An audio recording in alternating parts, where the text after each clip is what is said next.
Bapak nande turang senina si ikut buat begini bas pilkada karo tanggal siwah Desember itu mujojo haman bantak rina.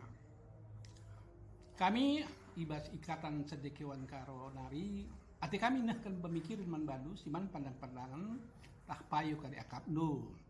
Sentabi kami ngerana ibas bahasa Indonesia telah lebih jelas. Sering sekali terdengar suara bahwa tanpa memberikan uang tak mungkin menang di pilkada karo.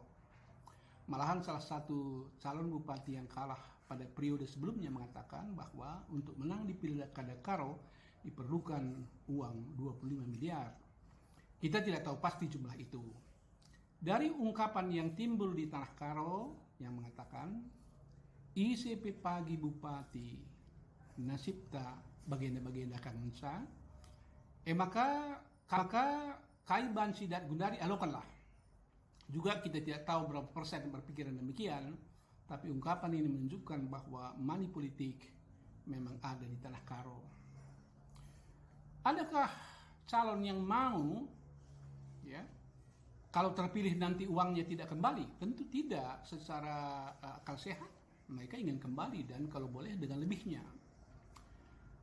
Kita tahu bahwa tunjangan bupati itu kecil, hanya 5 juta ditambah pendapatan lain hanya kira-kira 10 juta. Ada lagi tunjangan operasional 120 juta per tahun, bukan untuk kepentingan bupati saja. Sehingga dari pendapatan resmi kita dapat katakan tidak mungkin mengembalikan modal pilkada itu. Kalau begitu dari mana? Dugaan kita yang pertama ialah tanda terima kasih dari orang yang mengerjakan proyek. Itu pun tidak besar karena APBD Karo hanya 1,3 triliun termasuk di dalamnya 400 miliar anggaran belanja langsung. Jadi juga perlu kita pahami bahwa fee proyek itu atau tanda terima kasih proyek itu adalah gratifikasi yang harus dilaporkan sesuai undang-undang dan masuk kas negara. Kalau tidak, itu tindakan korupsi.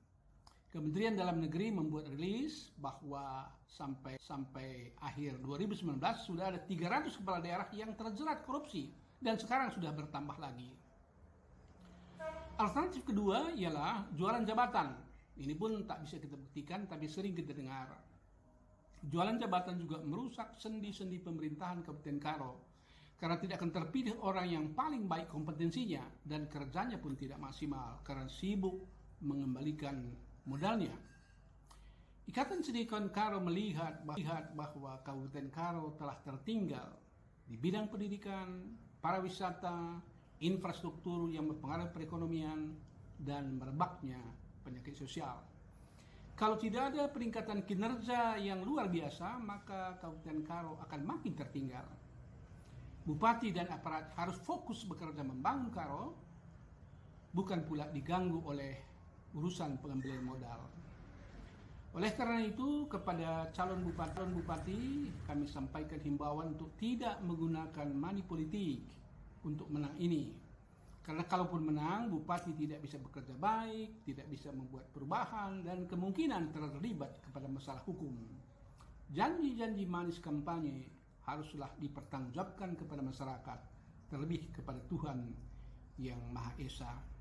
Dari profil bupati dan wakilnya, kami melihat bahwa kalaupun tidak jadi bupati, masih banyak bidang lain tempat mengabdi secara terhormat. Kami juga ingin menyampaikan pesan kepada pemenang pilkada sekarang, karena kalau nanti sudah duduk agak susah mengatur waktu. Pesan kami adalah sebagai berikut. Pertama, APBD Karo tidak besar. Oleh karena itu untuk membangun Karo diperlukan dana-dana dari pusat. Untuk itu perlu dibentuk kaukus terdiri dari anggota DPR, anggota DPD, eselon 1 dan tokoh-tokoh yang peduli terhadap Karo untuk membicarakan ini. Tentu diperlukan dana yang tidak terlalu besar.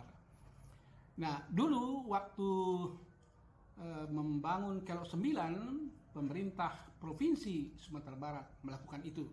Dan kita salah satu yang paling penting diperjuangkan adalah pembangunan jalan layang Medan Brastagi. Ya, Kalau tidak, maka Karo akan sulit sekali berkembang. Yang kedua, karena erupsi Gunung Sinabung ini hampir tak dapat diprediksi kapan berhenti, maka perlu diadakan kajian aktivitas ekonomi yang bagaimana yang dapat berdampingan dengan kegiatan erupsi ini. Dan selanjutnya tentu banyak lagi ada hal-hal strategis lainnya yang perlu kami sampaikan, tidak pada kesempatan ini. Oleh karena itu kami harapkan agar Bupati nanti terbuka untuk pemikiran-pemikiran dari luar. Kepada masyarakat pemilih, kami juga menghimbau untuk tidak menerima money politik demi tanah Karo kita yang kita cintai itu.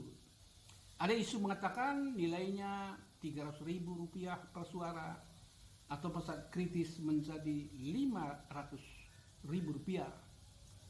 Jumlah itu kecil, tidak bisa merubah nasib daripada seorang, tetapi artinya telah bergotong royong untuk merusak Kabupaten Karo.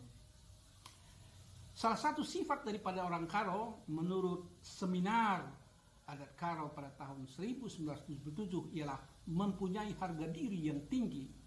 Apakah 300.000 itu sudah dianggap harga diri yang tinggi? Tentu tidak.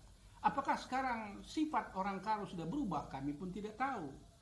Tapi yang penting ialah money politik ini merusak, dan perbuatan itu akan dinilai oleh anak cucu kita dan dipertanggungjawabkan juga kepada Tuhan yang Maha Esa. Kami juga tentunya menghimbau Bupati, kepolisian, Bawaslu, dan aparat keamanan lainnya serta unit-unit civil society untuk turut mengadakan pengawasan agar Pilkada Karo tahun ini bisa bebas atau setidak-tidaknya sangat-sangat kurang dalam hal money politik. Semoga tercapai cita-cita bersama. Menjuah-juah man banta krina.